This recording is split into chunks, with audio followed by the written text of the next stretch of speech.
This is the George Rogers Clark Memorial along the Wabash River here. And this is a beautiful bridge here. It's called the Lincoln Bridge. Thought it was only appropriate this July 4th weekend to visit the George Rogers Clark National Park. I'd never heard of it. I ended up in Vincennes last night after the storms, and we're in a memorial right here that was part of our Revolutionary War, and checking out some of the history of our country.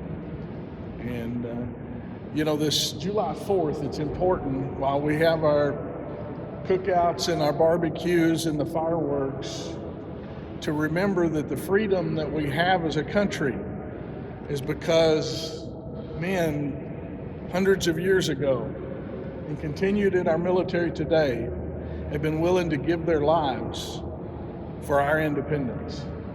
The freedoms that we have, our freedoms to disagree, our freedoms to see things differently, are all because men and women have sacrificed greatly for our great country. And that is why, as Americans, we still are in the greatest country ever. This is George Rogers Clark. At 26 years old, he led this group to fight the British and really gave us the western part of our country's freedom. Now, this actually happened after 1776. It was in 1779. But that battle, our Revolutionary War, continued until 1883. Some beautiful memorials here showing the sacrifices. There was brutality in it as well.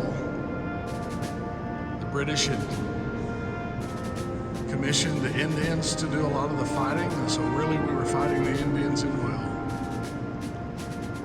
I'm not really much of a history person, but as we celebrate this July 4th, this Independence Day, the birthday of our country, I do feel it's important to take a moment to think back of all the sacrifices made by the men and women that came before us so that we could still have this great country that we call America.